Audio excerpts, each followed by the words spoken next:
예언이 중요한 것은 지도하는 자들이 자기의 생각대로 사역을 하지 않게 하기 위함이다. 예언이란 말은 현대 교회에서 기피하는 단어 중 하나예요. 하나님에게서 왔는지 분별하기 어렵기 때문이죠. 구약시대의 이스라엘 왕과 백성들도 예언을 기피했었는데 모든 예언을 기피한 것이 아니라 회개를 촉구하고 하나님의 심판을 선포하는 예언을 기피했습니다. 그래서 그들을 박해하여 옥에 가두고 죽였어요. 이사야, 예레미야, 에스겔 같은 예언자들은 죽기를 각오하고 하나님께 순종했으며 성경에 기록되는 놀라운 인물들이 되었어요. 그러나 현대교회는 성경이 완성된 시대에 예언의 은사는 더 이상 존재하지 않는다고 가르치고 있어요. 거짓 예언자들이 넘쳐난다고 예언의 은사 자체를 부정해버린다면 자신의 사역이 과연 하나님의 뜻인지 검증하는 시스템을 잃어버린 셈이죠.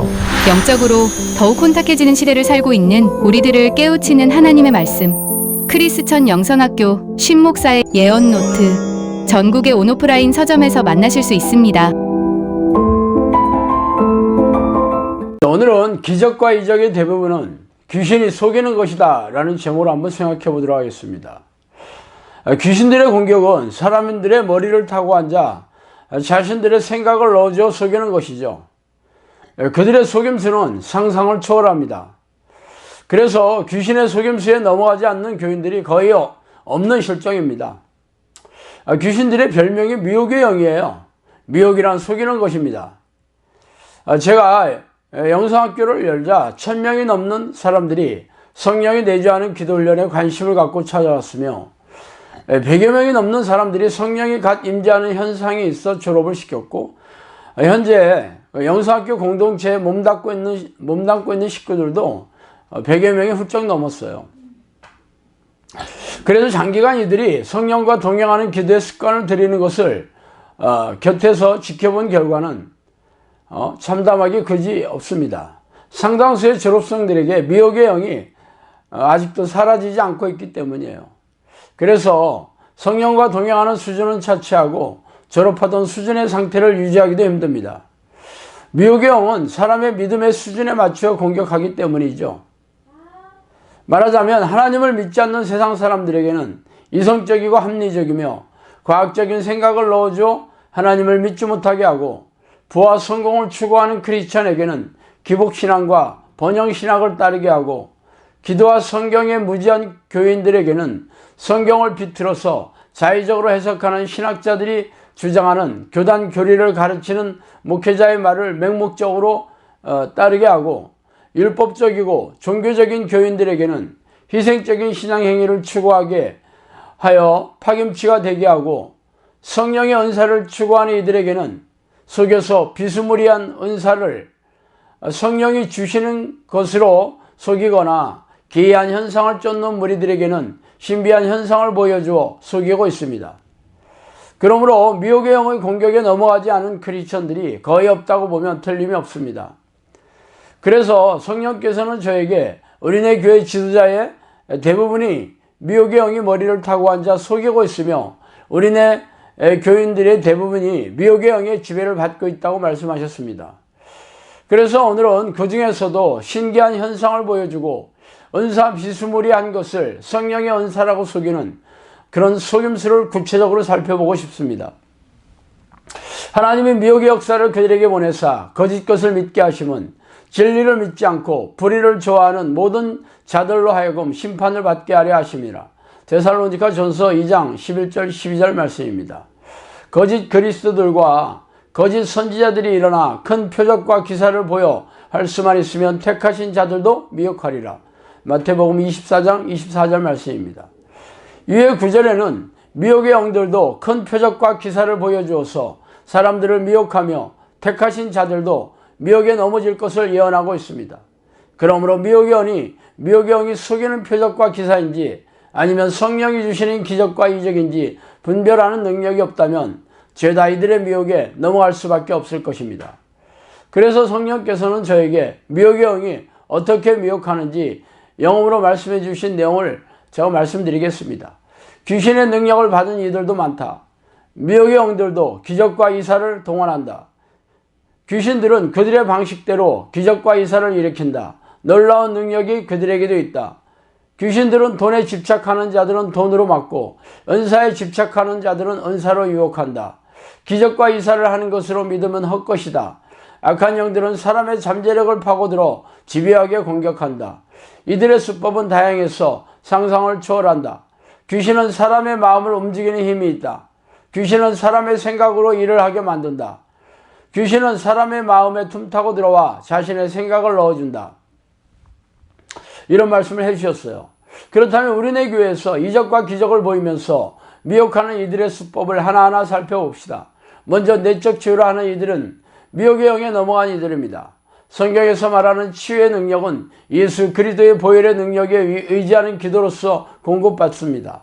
그러나 내적 치유자들은 편지를 태우고 바가지를 깨트리는 등의 심리적인 기법을 동원하여 카타르시스를 느끼게 하죠. 청주의 유명한 내적 치유 집회를 주도하는 교회에서는 목사 사모가 집회에 참석한 사람들의 생각을 읽고 어렸을 때부터 부모의 죄와 자신의 죄를 말해주고 회개하라고 촉구하고 있다고 합니다. 사람들의 생각을 읽고 말해주는 것은 전형적인 점쟁이 귀신들의 수법입니다. 선포하는 기도를 외치는 모 장로의 치유 집회에서도 음악으로 분위기를 고조시키며 사람들을 선동하는 수법을 쓰고 있습니다. 그래서 집회에서 기쁨에 들떠서 치유되었다고 외치는 이들도 집에 들어가면 병이 여전히 있는 경우가 허다합니다. 이들은 미혹영에 속아 넘어간 모습이에요.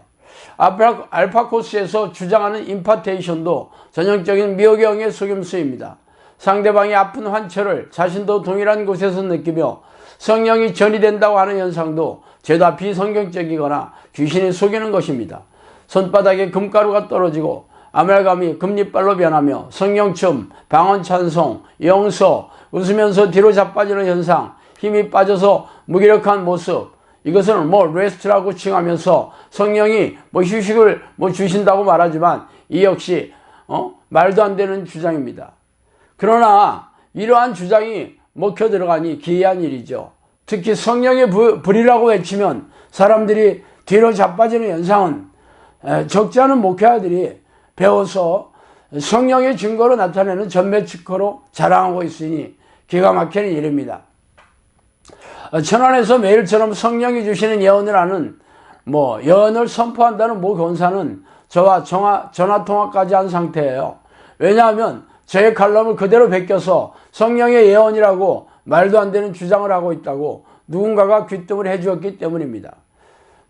그랬더니 이 권사는 저와의 전화통화에서 같은 성령이 저에게 준 말을 자신에게도 동일하게 해줄 수 있지 않겠느냐고 반문했어요. 그래서 저는 저의 칼럼은 성령이 말씀해 주신 것이 아니라고 말했더니 저를 찾아와서 자세하게 말씀드리겠다면서 주소를 불러달라고 하더니 아직도 감감무소식이에요. 그러나 지금도 그 권사의 집회에는 수백 명의 사람들이 몰려들고 있다고 하니 한심하게 그지없습니다. 그뿐 아니라 이름만 되면 유명한 대형교회에서는 예언의 은사를 훈련시켜서 사역자로 사용한다고 하니 기가 막히는 일입니다. 아예 그 교회 담임 목사가 하나님 자리에 앉아서 성령을 대신하고 있나 보죠. 귀신을 쫓을 때 말을 하고 괴성을 지르거나 기이한 동작을 보이면 귀신이 죄다 나갔다고 주장하는 이들도 미혹의 영이 속이는 현상입니다. 논산이나 천안 혹은 충주에도 그런 사역자가 있다고 합니다. 이들은 자신들이 축출 기도를 하면 귀신들이 겉으로 드러나는 갖가지 현상을 증거로서 귀신들이 죄다 나갔다고 주장하고 있다고 합니다. 그러나 집에 돌아오면 귀신들이 끄떡도 하지 않고 있는 게 허다하죠. 그러나 귀신들이 쇼를 하는 장면을 캠코더로 찍어서 유튜브에 올려서 홍보하고 있으니 기가 막히는 일입니다. 성령의 은사인지 귀신의 미혹인지 분별하는 기준은 이런 은사를 통해서 영혼을 구원하고 제자를 양육하고 있는지를 날카롭게 살펴보면 어렵지 않게 분별할 수 있습니다. 위에서 예를 든 사람들이나 어떤 교회는 병을 고치거나 귀신을 쫓아내거나 갖가지 기이한 현상을 보이는 것으로 끝내고 있습니다. 그러나 성경을 보세요. 예수님이나 사도들이 귀신을 쫓아내고 질병을 고치는 기적과 이적을 보여준 이유가 무엇입니까? 하나님께 돌아와서 자신의 죄를 자복하고 회개하여서 영원히 구원을 받고 제자로 양육받아 하나님의 나라를 확장하는 것이 아니었습니까? 그런데 위에서 말한 사역자들은 은사를 광고해서 사람들을 끌어모아 많은 헌금을 요구하고 부와 명예를 추구하는 수단으로 삼고 있습니다. 그러므로 그들의 이적과 기적, 그리고 은사 비스무리한 것에도 성령의 열매가 있는지 살펴보고 없다면 얼씬도 하지 마시기 바랍니다. 아니라면 당신은 미호경에 사로잡힌 좀비들에게 재산뿐 아니라 생명과 영혼까지 탈탈 털리게 될 것입니다. 오늘은 여기까지 하겠습니다. 감사합니다. 지우는 오랜 세월 교회를 다녔습니다. 주일 성수는 물론 봉사활동에도 적극적이었고 사업이 잘 될 때는 꽤 큰 액수의 헌금이나 11조도 빼먹지 않았죠. 하지만 그의 삶은 늘 고단했습니다. 그의 몸은 병마와 싸우고 있었고 가정은 깨졌고 마음에는 깊은 한숨이 자리했습니다. 어느 날 지우는 잠 못 이루는 밤에 우연히 유튜브에 동영상을 보게 되었는데 크리스천 영성학교의 신 목사님의 말씀을 듣게 되었고 이제까지 그가 궁금해했던 의문점들과 그의 삶의 문제들을 해결받을 수 있겠다는 희망을 가지게 되었습니다. 다음 날이 밝자마자 신 목사님의 나는 이렇게 기도해서 하나님을 만났다 를 주문하고 책이 도착하자마자 단숨에 읽어 내려갔습니다. 그리고 그는 자신이 그동안 열심히 교회를 다니고 희생적인 신앙 행위를 했어도 현재 내 모습이 내가 내 삶의 주인이 되어 하나님이 원하시는 뜻은 안중에도 없이 살았던 것에 대한 결과임을 알게 되었습니다. 책은 성경에 나온 대로 쉬지 않고 전심으로 기도하는 것이 하나님의 뜻이고 성령이 내주하시는 하나님과 동행하는 길이라는 것을 알려주었고 구체적으로 어떻게 삶에 적용하며 기도해야 하는지 신 목사님이 경험하며 열매를 맺은 실제로 했던 그대로를 알게 해주었습니다. 놀랍게도 그의 삶은 기쁨과 평안한 마음으로 변화되고 몸도 치유되기 시작하였고 그는 비로소 성령님이 내 안에 오셔서 하나님을 주인으로 섬기며 동행하는 삶의 방식으로 살 수 있게 되었습니다. 크리스천 영성학교 신목사의 나는 이렇게 기도해서 하나님을 만났다는 당신의 삶을 놀랍게 변화시킬 깨달음을 선사할 것입니다. 지금 바로 이 책을 통해 하나님과의 깊은 만남을 경험해 보세요. 나는 이렇게 기도해서 하나님을 만났다는 전국의 온오프라인 서점에서 구입하실 수 있어요.